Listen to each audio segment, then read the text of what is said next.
কদমতলা। ছোট দাদু মাঝের গ্রাম। হ্যাঁ একটা ছেলে বলছি কি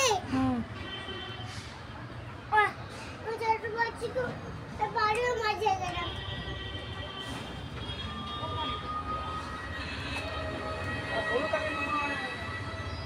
ছাতাটা দাও। না তুই যাবি না, দাঁড়া এখানে দাঁড়াও। রাস্তা যাবে না কিন্তু।